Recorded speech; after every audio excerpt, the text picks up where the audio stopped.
The following is an exclusive presentation of the NCCU Sports Network. All right, we're here with North Carolina Central University head football coach Jerry Mack, three-time MEAC champion. How's that sound, Coach? Man, it sounds great. It's what we work for, it's what we strive for, every year. And we finally got outright champs, and that's what we're happy about. Just give us your overall thoughts on the game. I know Saturday you gave some, but now that you've had some time to reflect, can you share them again for us? After going back and watching the film, it's obvious that our guys just played a great game. Offense, defense, and special teams, you can see all came to play. The focus and the intensity and that extra effort that you need to win a championship, it was there for those 3 hours on Saturday night. So I just can't speak, just really proud of the way the guys performed, really proud of the way our staff prepared the entire week. And obviously our administration, we stepped up to the plate, and it was a great crowd and a great day for North Carolina Central. Obviously a convincing win. When could you tell that things were going to be in your favor? We went down the field the first drive, and we thought we did a great job, matriculating the ball down the field. Although we threw an interception, it was some things in place. We told the guys, don't worry about anything. Just make sure they stay focused, stay calm. We're going to be all right. And then as that first quarter, even though it was scoreless, it started to go on and on. I could tell that our defense and our offense was just playing at a different level. And I knew it was just going to be a matter of time before we started to separate. I heard you just term before X and O's, but the Jimmys and Joes as well. Mm-hmm. Did it get to a point on Saturday, you was like, no matter what we call, these guys are going to execute it and plan? You use the term out-of-body experience Saturday after the game. Did it get to a point you realized these guys are going to execute and do everything we asked them to do? Oh, yeah. It was several. Like we said, we're going to have several out-of-body experiences for us to win the championship. But I think it was a combination of both on Saturday. I thought we put some wrinkles in as far as offensively that, helped us out along the game. And defensively, those guys flew around and they played with a little extra effort that they've been playing with the entire year. So, just to see that just shows you that, we're heading in the right direction. We talk to the offense all the time about executing plays better than they can defend it. And that's what we went out there and did it.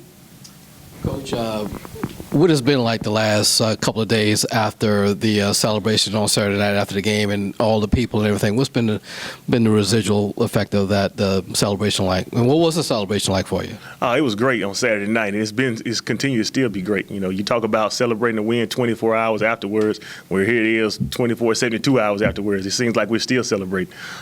Just words can't express how proud everybody is. Not only our players and our coaches, but our entire Eagle family. We got calls from across the country in Los Angeles and, from New York, all over the world, just talking about how proud they were to see North Carolina Central win that game on Saturday. At what point did you finally just kind of kick your feet up and exhale? Do you remember what time it was, Sunday morning or sometimes Sunday, we just kind of took it all in and just kind of recapped everything that happened? I crashed probably last night. I went home on Saturday night. I stayed up and watched the game on ESPN. Got up early that morning, went to church, and then came back in, had a team meeting, and just on a natural high. And then probably Monday evening, which was last night, I finally kind of came down some. So it's been pretty good. So even though you have the coach's tape, you watched the televised game when you got home? Oh, yeah. I just like to see, the televised copy of it, just kind of see what our brand looks like on national television.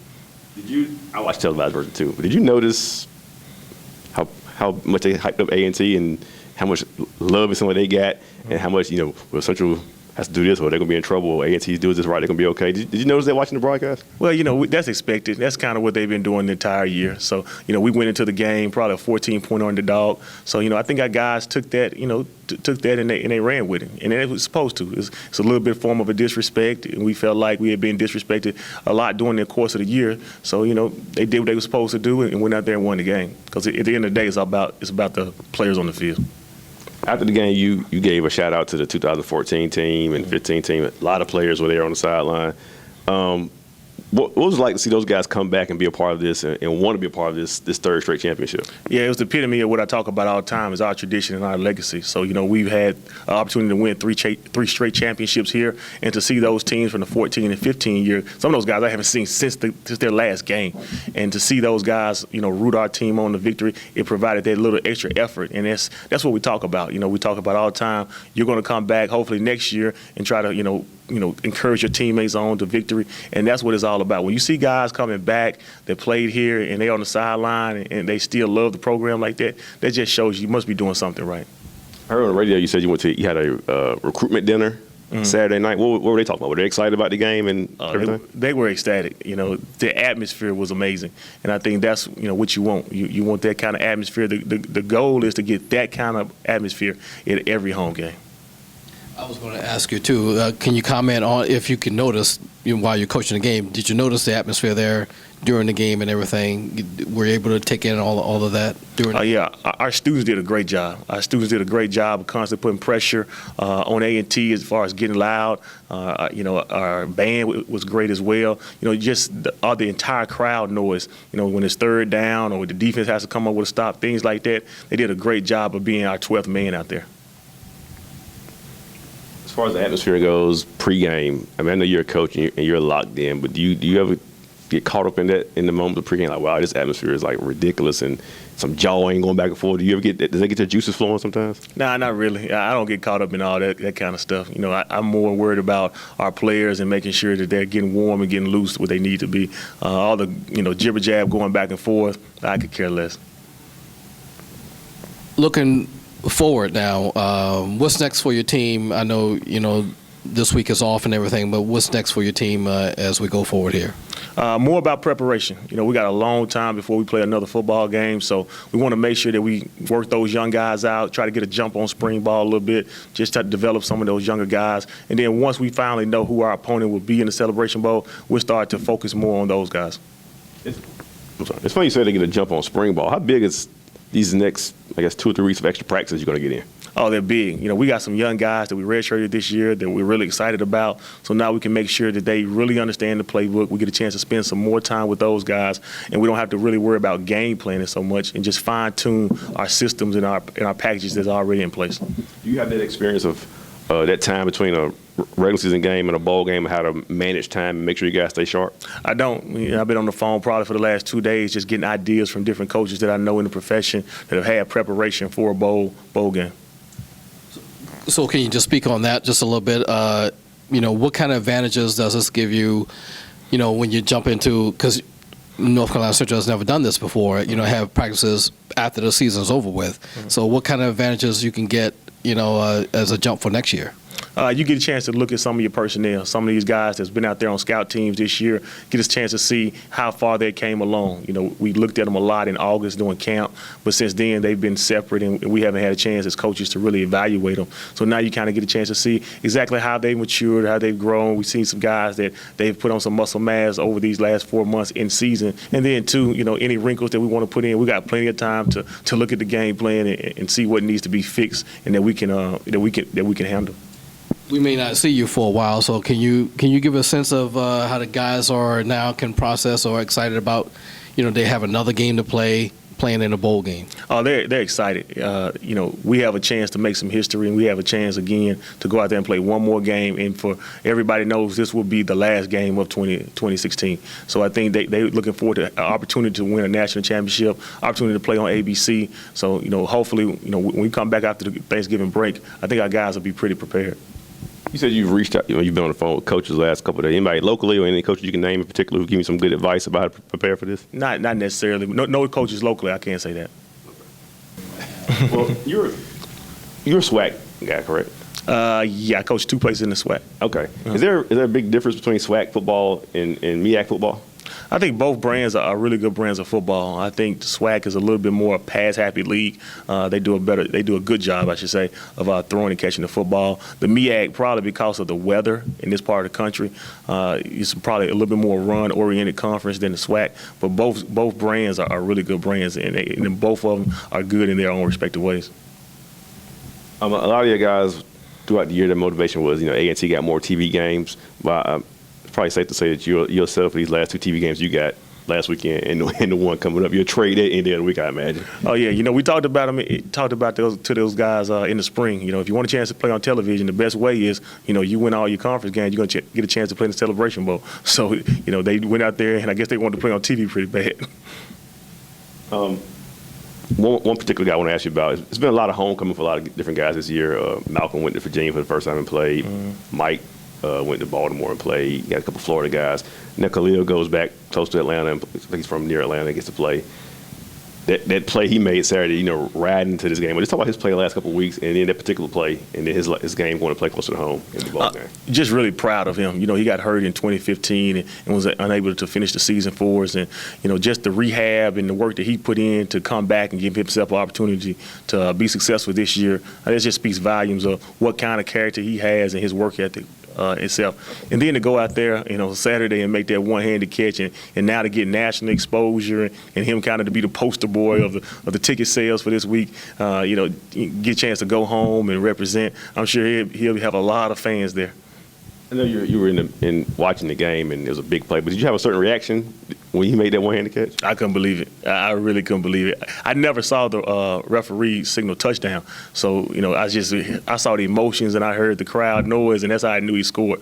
So I just couldn't believe it, to be honest with you. And my last question: well, bowl game, a lot of activity goes on. I'm imagining outside of practice, away from the actual game, so they get to see Atlanta and do some things. How big is that for you guys? Just have some bonding experiences and just get that whole week just to enjoy everything down there as a team. Oh, it's great. We're going to try to take as many of our players as we possibly can down to Atlanta, just so they can enjoy the experience. Not only for it's a once in a lifetime experience, but also too so those younger guys get a chance to see. If you want to experience this again, it's going to take some hard work and preparation over the course of the 2017 year. And then how do you all year you guys talk outright? You got that. How do you shift the focus now to, all right, let's go ahead and knock out the Celebration Bowl and get this championship too? It's easy, to win a national championship at this level. I think we're ranked number 2 in a lot of polls at the HBCU level.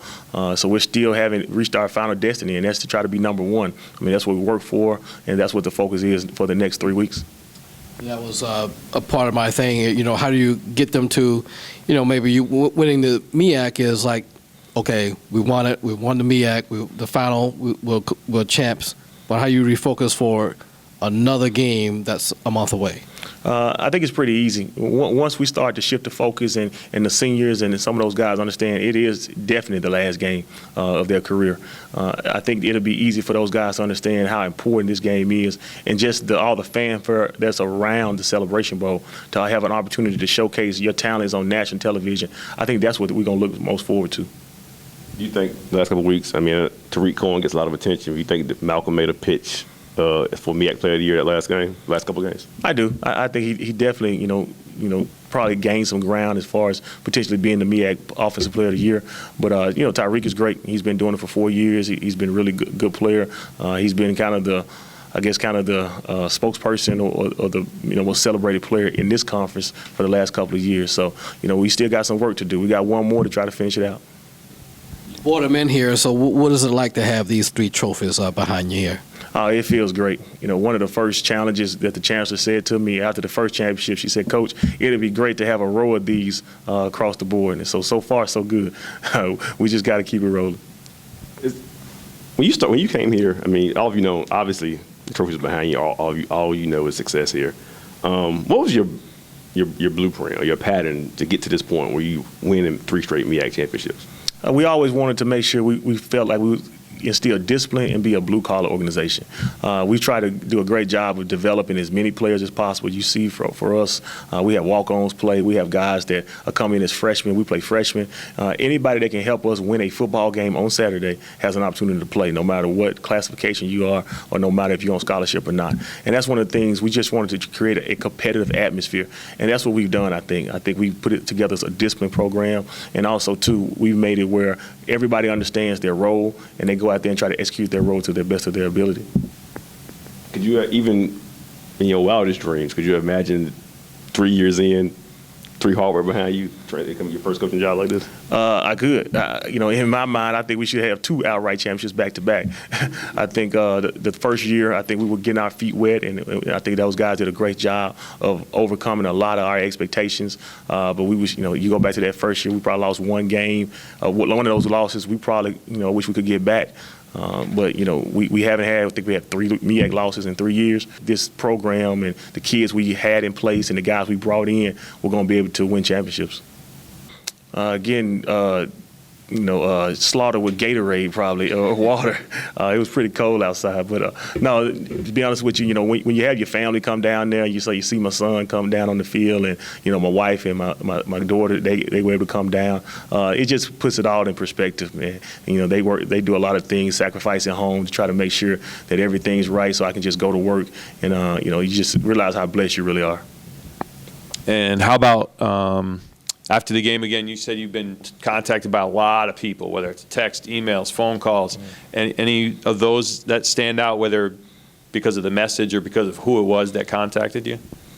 I think Dr. Ingrid Wickle-McCree's, she texted me probably right after the game and just said she appreciated everything I have done for the university. And I told her I wouldn't have this opportunity if it wasn't for her. This has been an exclusive presentation of the NCCU Sports Network.